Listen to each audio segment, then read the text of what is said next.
Saturday. Excuse me, happy Saturday. Eric Antisell here. It's April 9th. A couple minutes late today. It's 1:02 p.m. I said 1 o'clock, so I apologize for being late. Thank you for watching whenever you're watching. I am prepared to archive this if I get any questions, and please, by all means. I do have some things prepared that I wanted to talk about. So a few weeks ago, I was watching the videos posted on U.S. Representative Chris Smith's YouTube page, and he had introduced a reauthorization bill for an initiative that he is very well known for promoting in the House of Representatives, and that is the welfare of children. In this case, it's children who are the victims of trafficking and other victims of trafficking. It's called the Frederick Douglass Trafficking Victim Prevention and Protection Act. So I had a few thoughts about that. I posted to my Twitter account the link to the video that I watched, and Representative Karen Bass, who represents one of the districts in Los Angeles, was speaking about how in Los Angeles the average age for a girl who is trafficked as a slave is 12 years old. And many of those 12-year-old girls who are trafficked are sex slaves. And she's working on a number of issues to help deal with that, because many of them are runaways from foster care, and many of them don't have housing. A lot of people don't have housing in Los Angeles. They're of the mind that, the only housing, the minimum housing you should have is, 3 or 4 times larger than just respecting your personal space and making sure that nobody can just walk in on you at any time. You have to wait years and years for a studio or for a 1-bedroom apartment. So I'm glad that she's looking at a especially vulnerable population, which are children who have been in the foster care system, or were in foster care right away, got abducted, or were enslaved by some other means in illicit and deservedly illicit activities. So one of the things that come to mind when I think of a 12-year-old, and why a 12-year-old is especially vulnerable to being abducted and enslaved, is that 12-year-olds are not allowed to have handguns in California. You can't buy a handgun under the age of 21, and you can't possess a handgun under the age of 18. You cannot possess pepper spray under the age of 16 in Los Angeles, California. You cannot, at any age, own brass knuckles.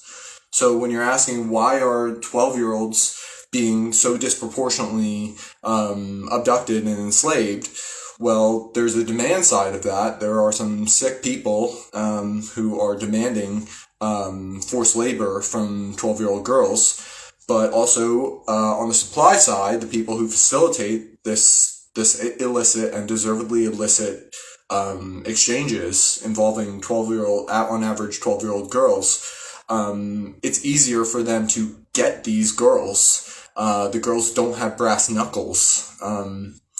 And also they don't have social connections. And I commend Representative Bass for trying to, facilitate change in the legal system, so that if somebody is a sex slave, they're not brought up on charges for prostitution. I would add, I don't think any person should be brought up on charges of prostitution.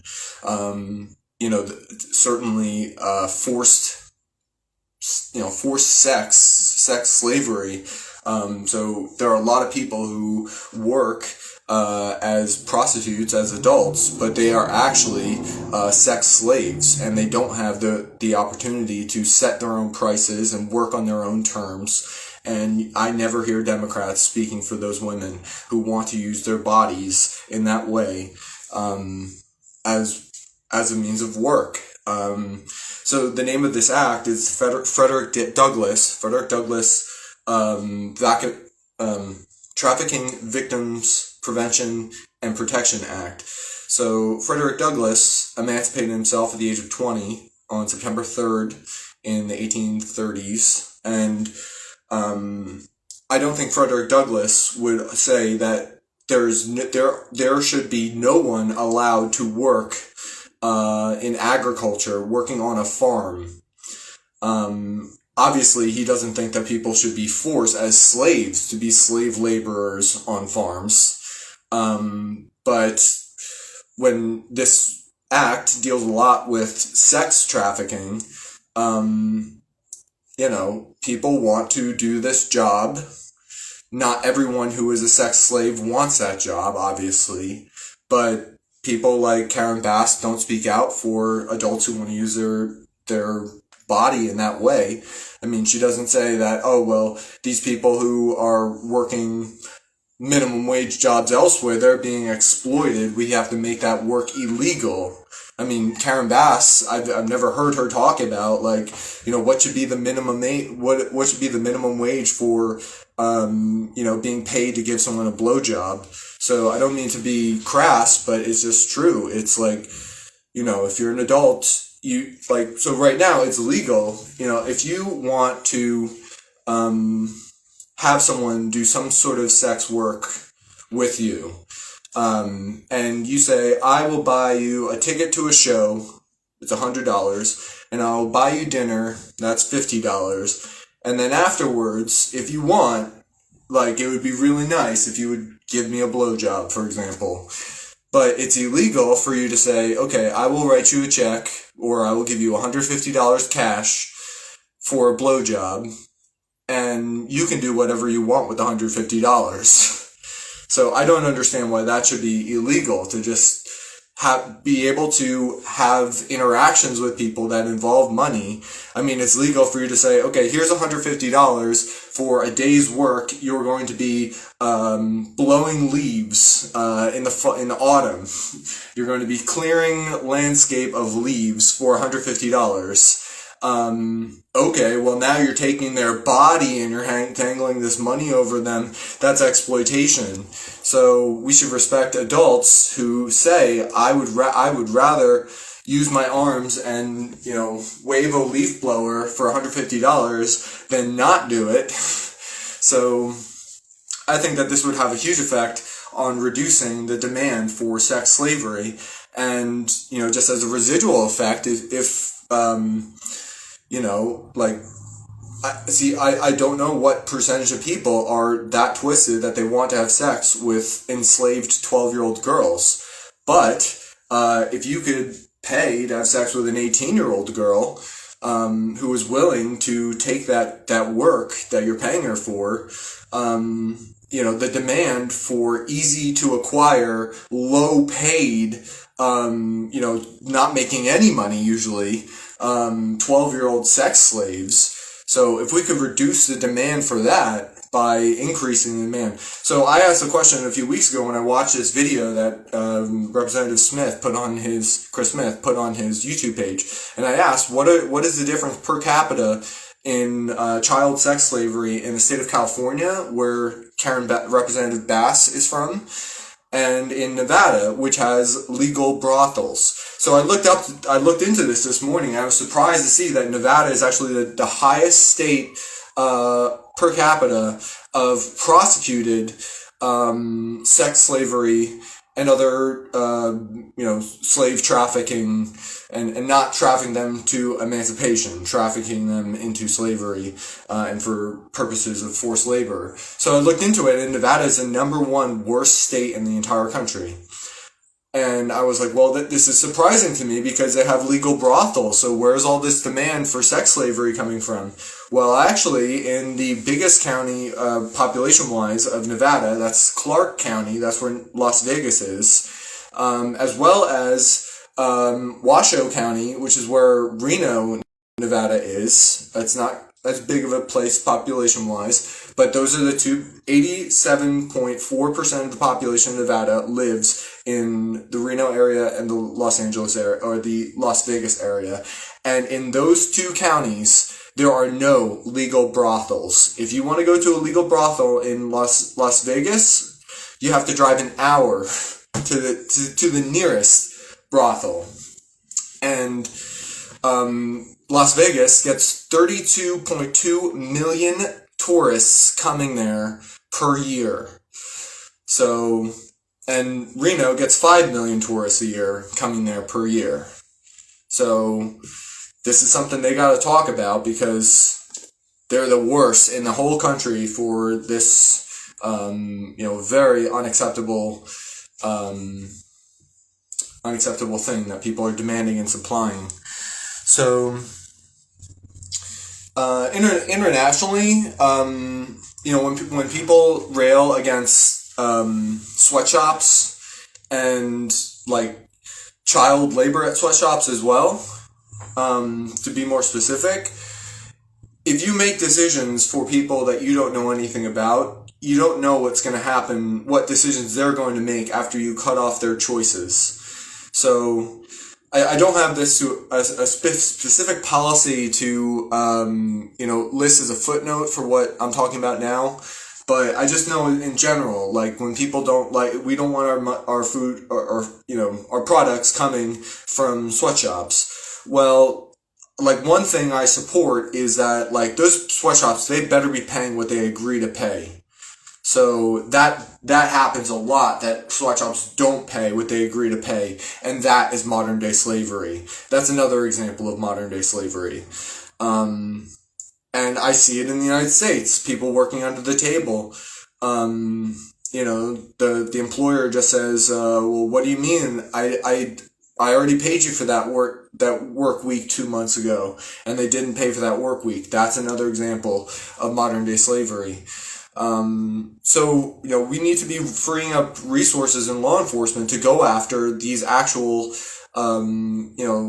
slavers. And, one way of helping to do that is to just distinguish between, people who are being exploited against their will and people who consent to a certain kind of work that you might not find, a pleasant line of work, but it doesn't involve crushing the skull of a baby until its brains come out. It involves, 2 adults who are informed, and, instead of saying, here's $150 for, dinner and a show, it's $150 straight up, and you do what you want with the $150, or charging more. And you should respect adults' choices, and you should respect law enforcement, and not have them policing the social issues. No, they should be policing crimes.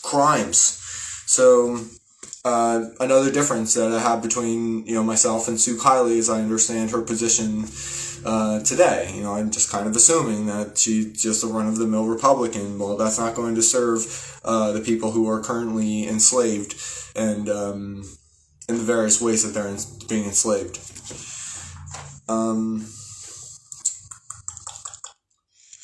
Yes, no physical coercion. We could get into the more particulars about the environmental factors that lead someone to do something that they otherwise wouldn't do. Environmental factors that they don't want to have be factors. They don't want to be living in this environment. But just start at the very beginning, no physical coercion. And, girls who get abducted, like that's using physical coercion. And, again, I applaud people who are looking at, helping, improve the environment that people are living in, so they don't feel they have to form any kind of relationship, whether or not that relationship goes, coercive or not, eventually, with someone who does not have their interests, the 12-year-old's interests in mind. I just put a post on Twitter about immigration trafficking. I think that's a really good point, and I just want to express my frustration with Rick Mehta being a candidate, because his father came here when his father had $100 in his pocket. His father came from India to the United States, and his father came 50 years ago at least. I don't remember exactly the number of years, but Rick Mehta should know that if you have $100 in your pocket and you don't have an advanced degree, like Mr. Mehta, Rick Mehta's father, you cannot come to the United States.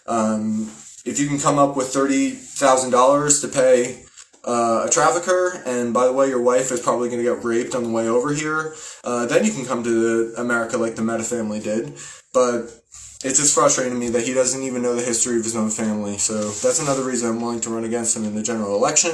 And again, I'd love to be on a debate stage. I haven't reached out yet because to the people who might be able to host a debate, but because I just submitted my candidate application form for the Forward Party, and I'd really like to be able to say, like, this is specifically how I will show up on the ballot in November, and if I won't be on the ballot this way in November if I get the Republican nomination through a write-in campaign. So I'm still waiting on hearing back from the Forward Party, and I hope that they're pleased. There's already over nine hours of content on this Instagram page, but I think it's all good content. I'm trying not to. I rarely ever even come close to repeating myself. So please enjoy, go through it, and I hope you're stimulated. And if you have any questions, please don't hesitate to send it to me.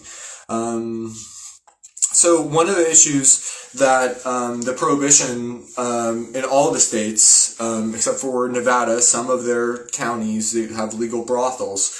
But one problem with prostitution that the prohibition on prostitution is causing is that when people are not particularly skilled in getting, without any kind of money involved, sexual intimacy,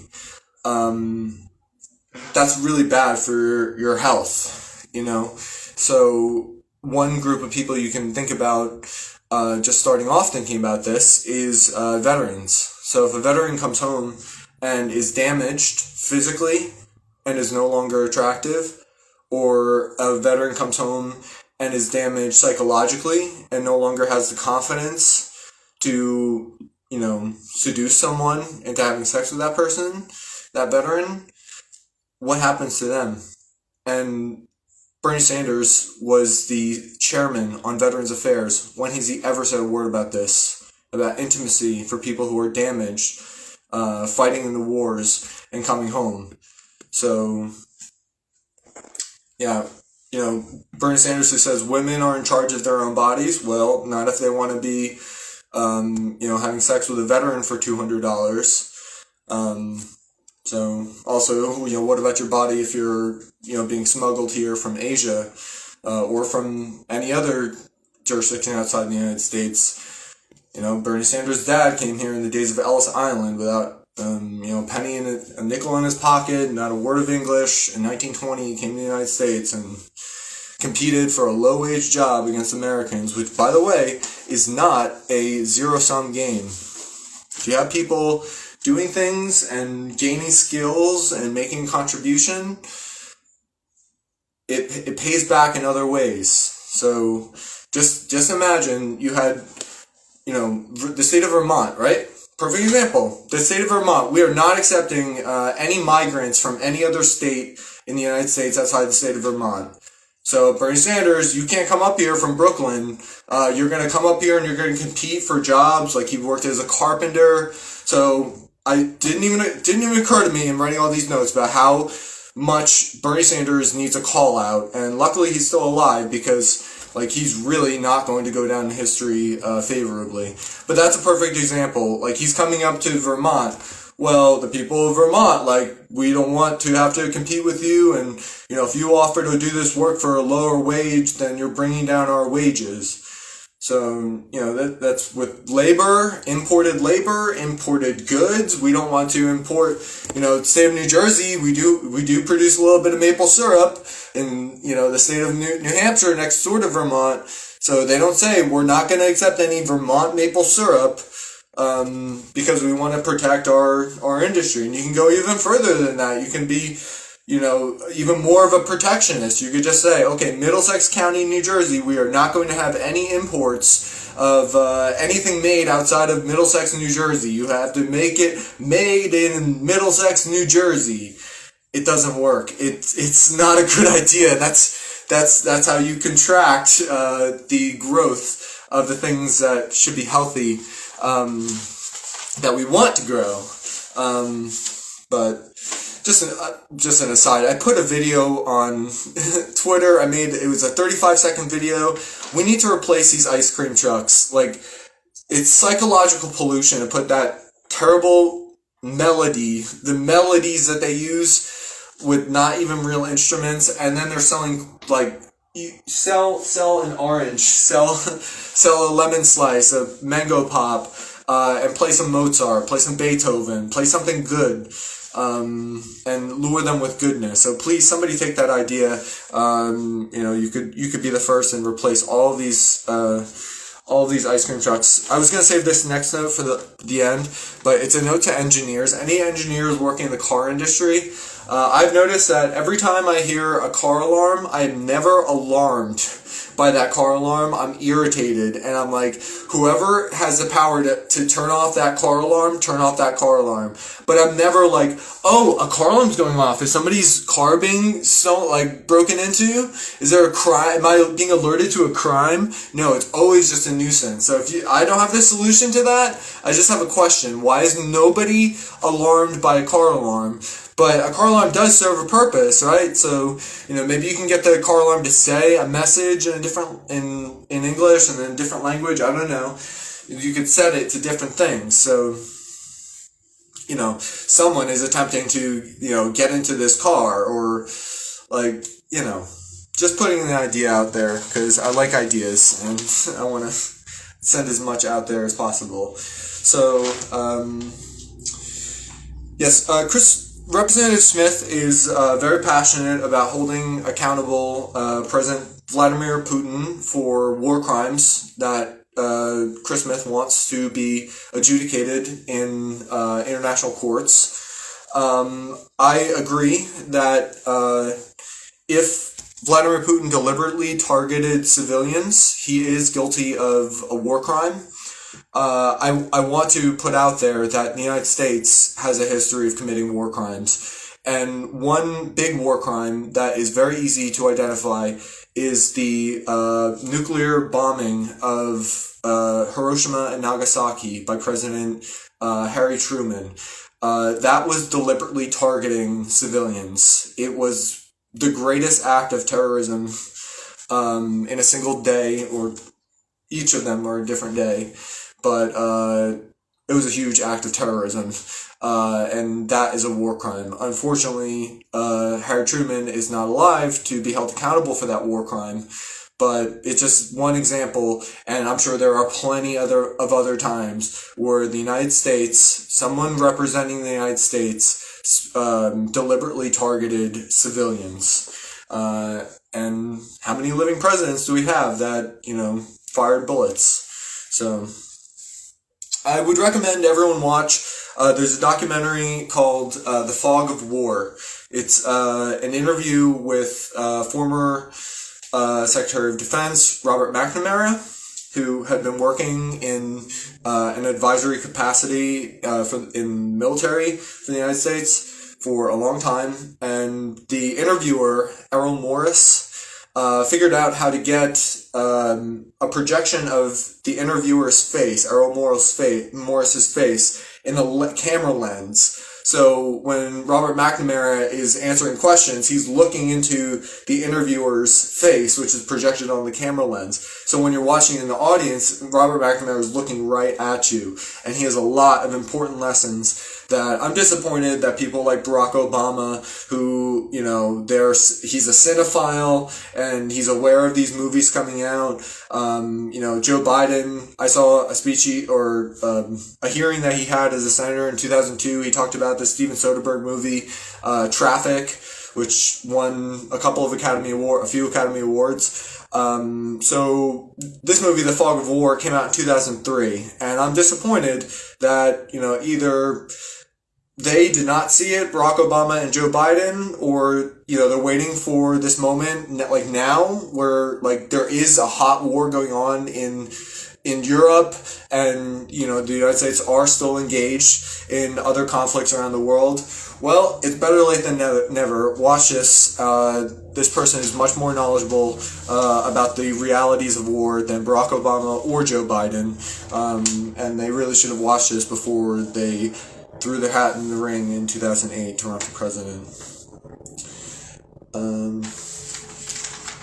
So I wanted to talk about 5 times that I saw modern slavery, but it was not modern human slavery. So I saw 5 animals that were enslaved. Outside of what I've already talked about, food processing plants, 4 of these animals that were enslaved I saw in Portland, Oregon.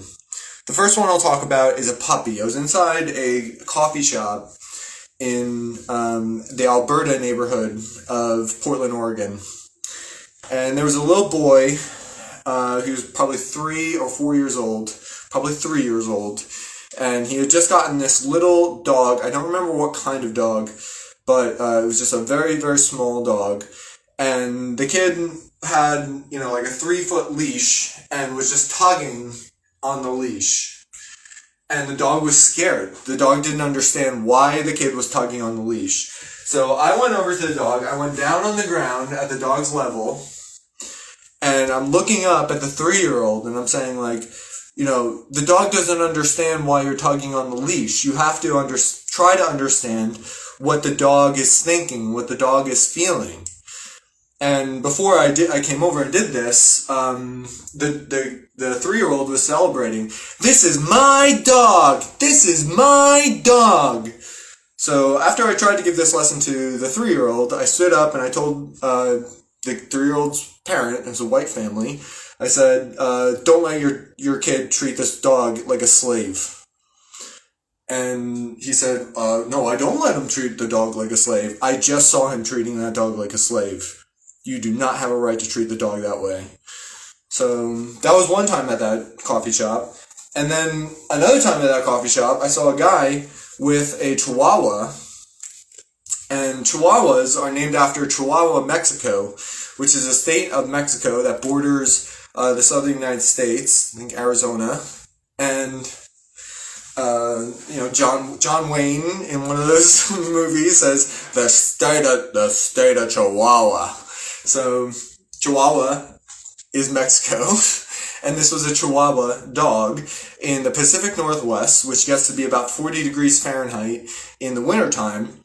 So it was wintertime, and this white urbane guy probably votes for Democrats. He's sitting at this coffee shop outside, next to the street, and the dog is, shivering, noticeably shivering. And I tell him, your dog is shivering, you can't have the dog out here too long. How long will you be out here? And he says, oh, he's not shivering, he's just nervous because the car is passing by. The cars are passing by. I said, okay, so he doesn't shiver like that.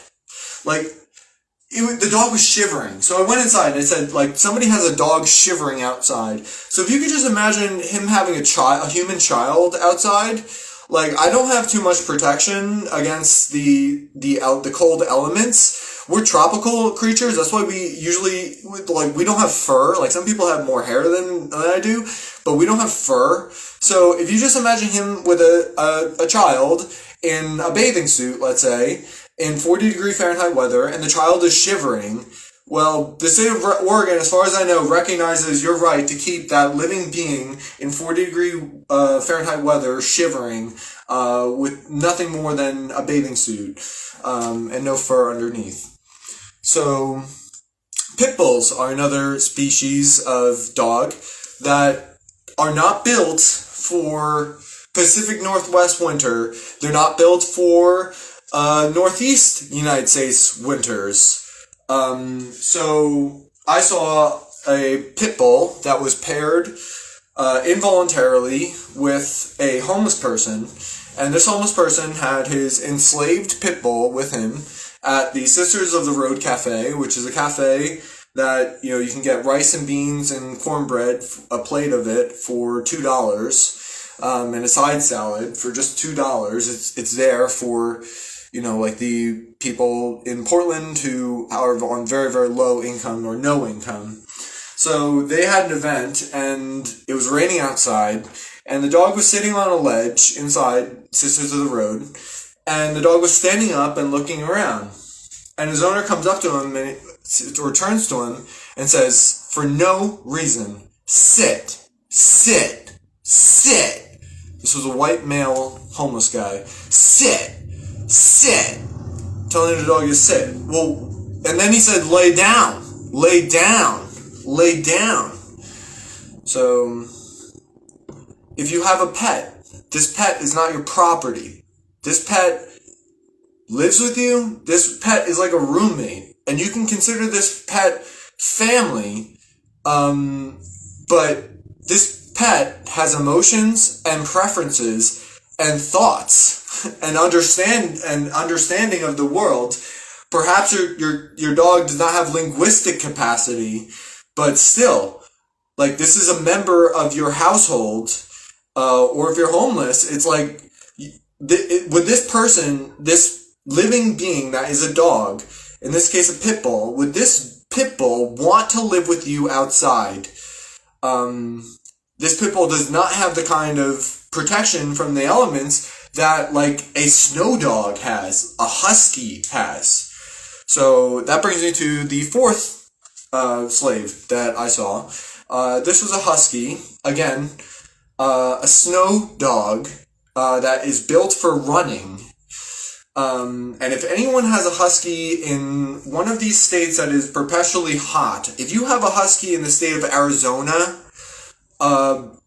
you are guilty of animal abuse, because that husky, even though the husky is so handsome, the husky looks like a model, well, the husky does not want to live in 100 degree plus Fahrenheit heat. It's very selfish of you. The only thing you could do is keep the dog in air conditioning. Well, where's the dog going to get exercise? You better put a doggy treadmill in your house. But even that, like, they're not meant to be on a treadmill. They're meant to be traversing land. So I saw a slave, a husky, on an Amtrak, across country Amtrak. I don't remember what state I was in, but Amtrak does have a good program if you want to see the country. For $459, you can take 8 long-distance train trips within 15 days. So one train trip can be New York City to Chicago. Another can be Chicago through Denver to Emeryville, which is like San Francisco. You can go from LA to Chicago. You can go from Chicago to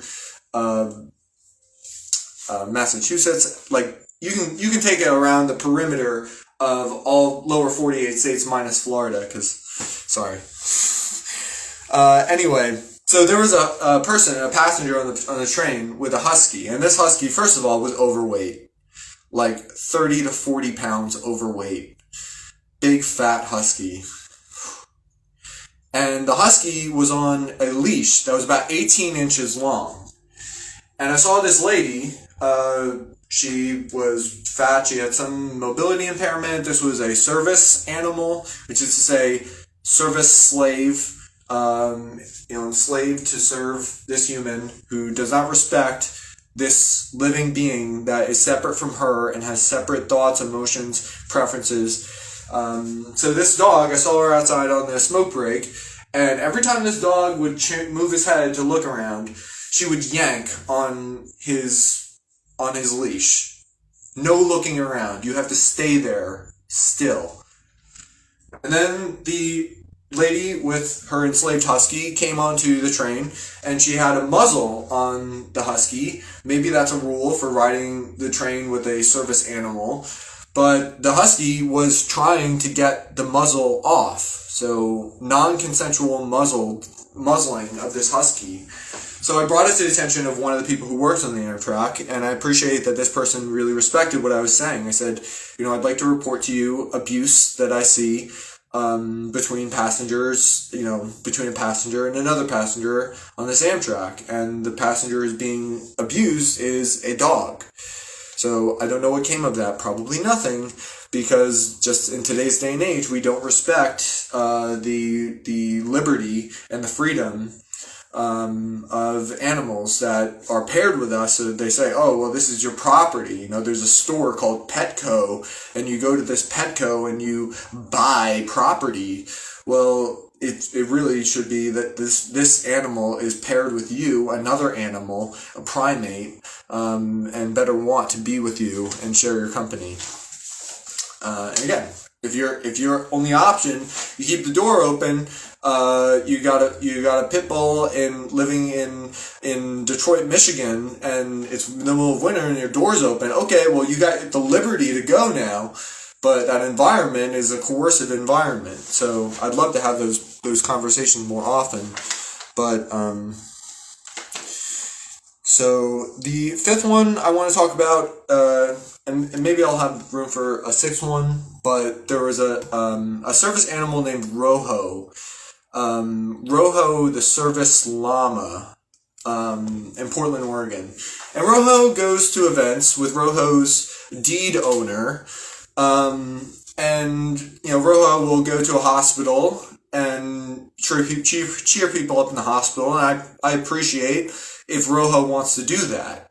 But Rojo was with Rojo's deed owner at Cartlandia on 82nd Ave in Portland, Oregon.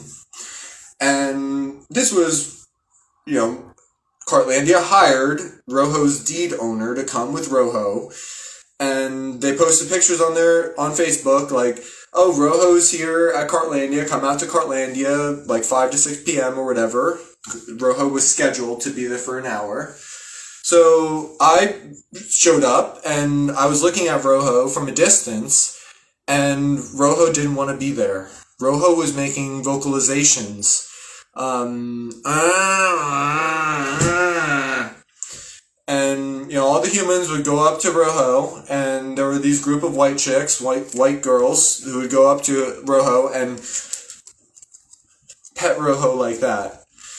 And there was a kid in a wheelchair who came up and wanted to pet Rojo, but he couldn't reach Rojo. So Rojo's deed owner took Rojo by the head and the neck to bend Rojo over so this kid in a wheelchair could touch the fur of the coat of this llama. This llama is not a stuffed animal. If you want to touch something quickly because it feels good, it's a nice sensation on your hand, and this is a cute animal that you want to look at, like, get a life-size llama. This is a person. This is a living being. It's a llama, but it's a living being with emotions, and it can make vocalization. So people were taking pictures of them with Rojo. It was a group of 4, and somebody was taking a picture, and I wish I had said, why don't you take a video so you can get a recording of the vocalizations this animal is making while you take this picture with this animal.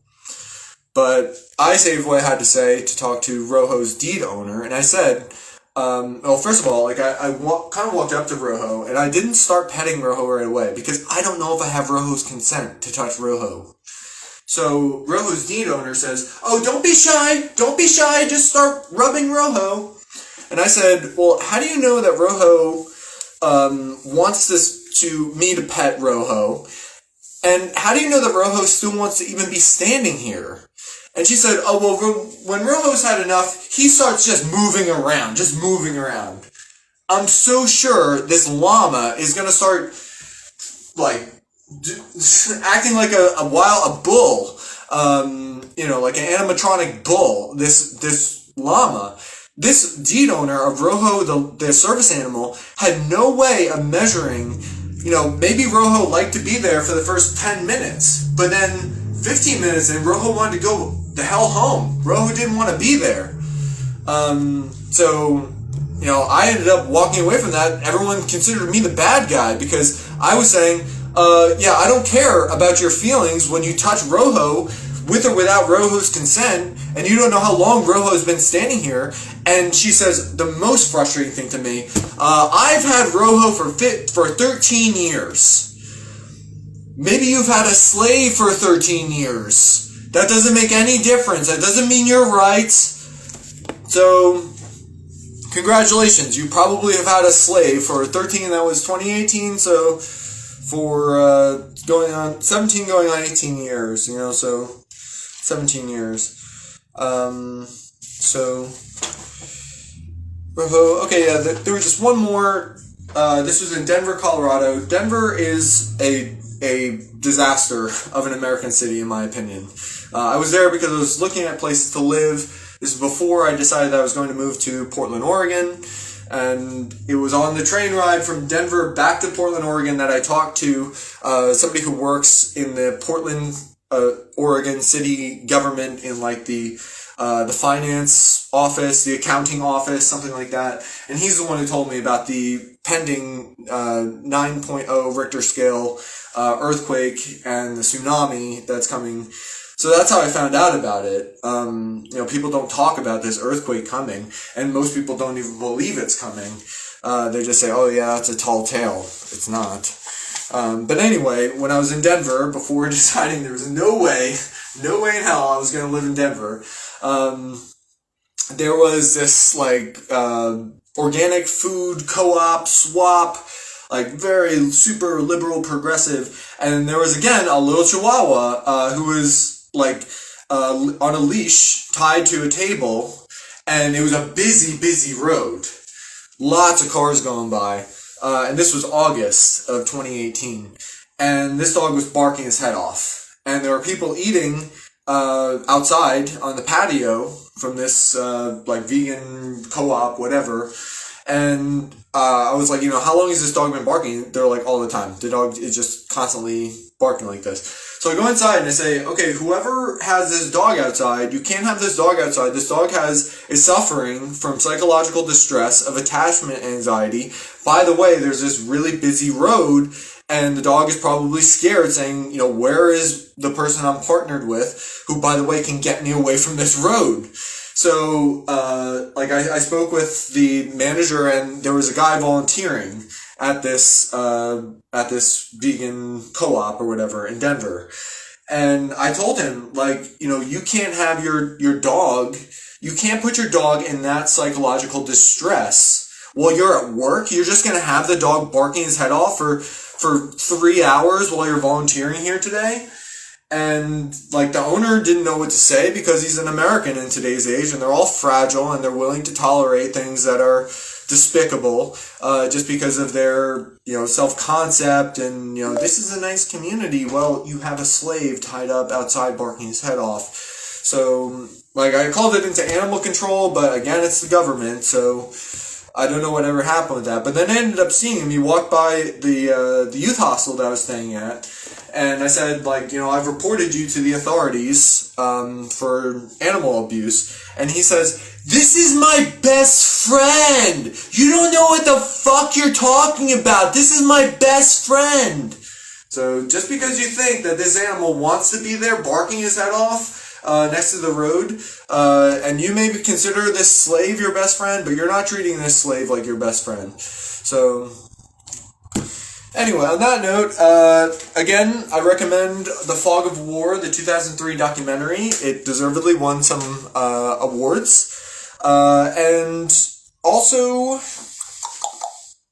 did I mention how many tourists? Yeah, 32.2 million tourists to Las Vegas. So you gotta look at the environment people are coming from, and we can promote alternatives to the things that kind of get people thinking in a morally compromised way of what they end up doing, from what they end up doing. So, also, April 14th, is going to be the day of the, New Brunswick Parks, Commission meeting. So you can come and make a comment. I'm going to be making a comment. I'm going to have a shirt that says, right now I'm planning to write POW, MIA, left behind and forgotten, because the New Brunswick Parks Superintendent Sal Salsa has had his job for the last 3 years, and he has not noticed the POW, prisoner of war, missing MIA, missing in action flag underneath the American flag, which you'll find outside the post office and the library. I guess he's forgotten the significance of putting these flags in public places, and he forgot to